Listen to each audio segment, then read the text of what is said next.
Un panache de fumée. Tel Aviv a de nouveau été frappé. Dans le quartier visé, scène de panique. Le projectile iranien est tombé au milieu de ces immeubles résidentiels. Les dégâts sont lourds.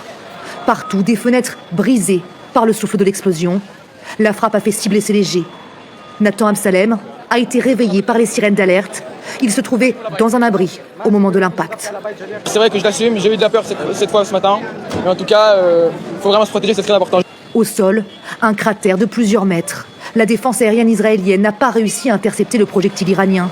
Selon les autorités, c'est un missile à sous-munitions qui a dévasté le quartier. Madeleine et Sima sont encore sous le choc. Leur salon de coiffure est en partie détruit. Tous ces bouts de verre au sol, regardez. Les deux femmes s'inquiètent car ce n'est pas la première fois que Téhéran réussit à contourner les systèmes de défense israéliens. Ça fait vraiment très peur, mais on fait ce qu'il faut. Dès qu'il y a une alerte, on court aux abris. Ici, tout le monde le sait, le dôme de fer n'est pas infaillible. Mais l'armée israélienne se veut rassurante et explique que 92% des missiles tirés par l'Iran depuis le début de la guerre ont été interceptés. Pas de quoi apaiser cette famille qui souhaite que le conflit s'arrête. Je pense que nous voulons tous que ça s'arrête. Mais ça ne dépend pas de nous. Ils auraient dû l'intercepter, mais ils n'ont pas réussi. C'était tellement effrayant, l'explosion était vraiment puissante.